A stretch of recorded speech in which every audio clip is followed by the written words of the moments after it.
بسم الله الرحمن الرحيم. السلام عليكم، مرحبا بكم في قناتكم وقناتي شيموا ديزاد.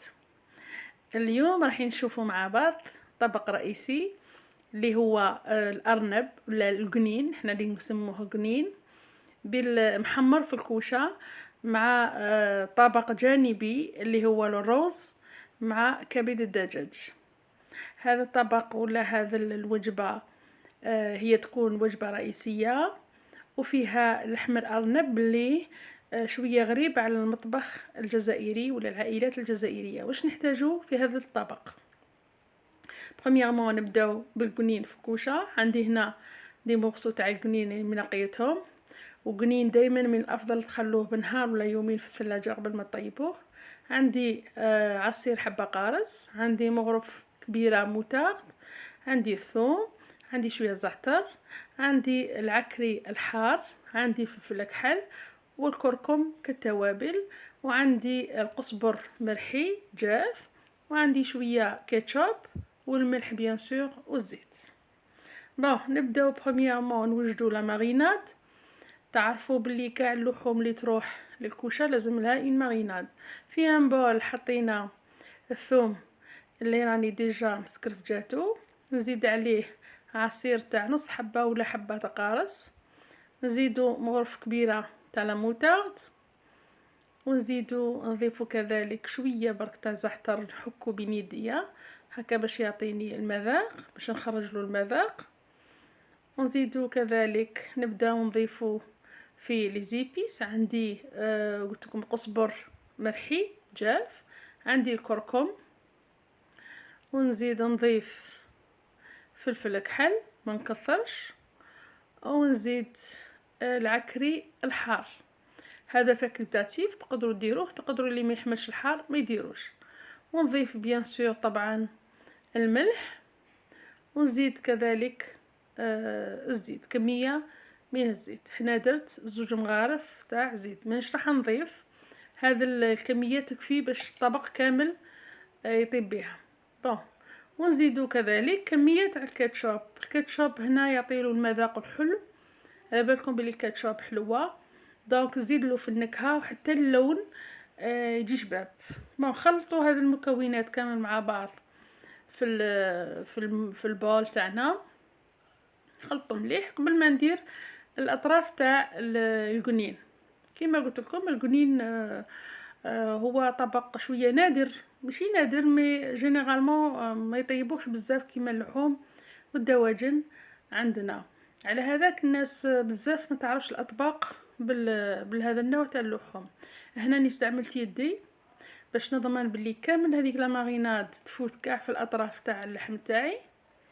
فوالا كيما قلت لكم القنين نقدروا نديروه في الفوق، نقدروا نديروه بالزيتون، نقدروا نديروه معمر في الكوشه وسي سي بون. كاين ناس ما يحملوش الذوق تاعو، لكن صدقوني كي تخدموه مليح كي تكون لا ماريناد بيا يجي ذوقه رائع. بون كيما كنتو تشوفوا خلطناه مليح، ومن بعد نغلفوه بان بابي فيل كوم توت لي فياند كي يكونوا ان ماريناد. لازم بيان سور نخلوهم ساعه ساعتين حتى 4 سوايع في الثلاجه. كل ما خليتيه كل ما زاد المذاق تاعو والبنه تاعو. نحطوه في الثلاجه ونبداو نخدموه. بون هنايا ساعه، انا خليته ساعه للامانه لواحد فوالا خليته ساعه. جبت ان بلا بيان سور الفور راني شعلاتو على 200 درجه، هنا يبغي الفور شويه سخون، ونستفت في ان بلا تاع يروح للفوق. هاني ستف في لي مورسو تاع اللحم في الكوشه في البلاطو بليتو. فوالا ستفهم مليح كامل.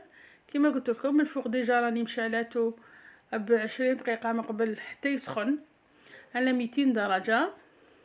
فوالا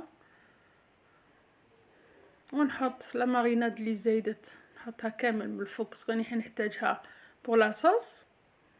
ونبدا نغلف في البلاطو تاعي قبل ندير لو بابي كويسون، باسكو على بالكم بلي ما نقدروش نديرو الالومنيوم اون كونتاكت ديريكت مع الماكله. دونك نحطو لو بابي كويسون نغلفوه مليح، ومن بعد نديرو لو بابي الومنيوم باه يحافظ على الاكل ويخليه يطيب بصورة بطيئة وثاني يطيب بشكل جيد. نغمدو مليح ونغطيه مليح فوالا ونحطوه في الفوغ. انا دالي هذا الطبق دالي ساعة حتى لساعة وربع، ساعة باش طاب كامل وربع ساعة باش تحمر لي من الفوق.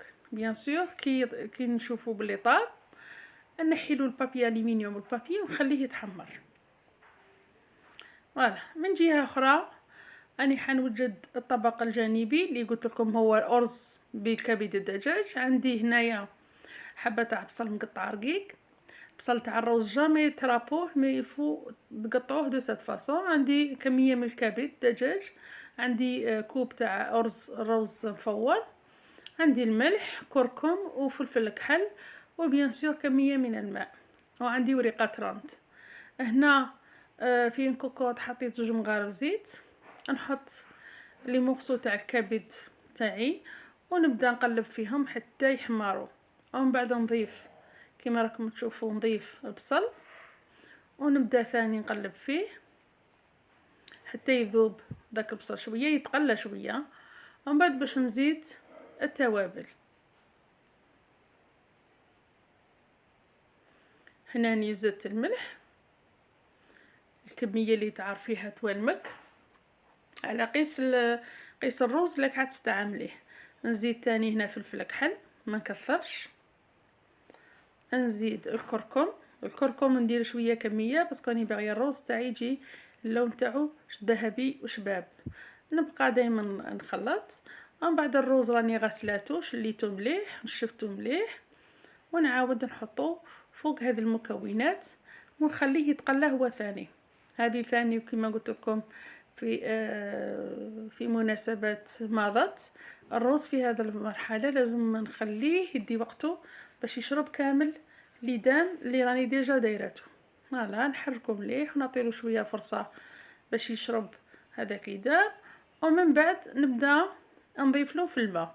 هنا كيما شفتوا درت كاس تاع شوب تاع روز، دونك نستعمل زوج نورمالمون كاس ونص تاع ماء، مي انا هنا استعملت 2 كيسان ماء على جال الكبد اللي راني زايدته باش نعطيلو وقته باش يطيب، ولا نعطيلو حقه تاع الماء باش هو ثاني يطيب. دونك راني دايره هنا 2 كيسان تاع الماء. تشوفوا نورمالمون قلت لكم كاس ونص، مي هذاك النص انا زدته على جال الكبد اللي راني دايرته في مع الروز تاعي. ومن بعد زدت ورقات تاع الرند ونغلق عليه ونخليه يطيب. نبلع على كوكوط مده 10 دقائق وها هي النتيجه اللي تحصلت عليها. راكم تشوفوا على حبه.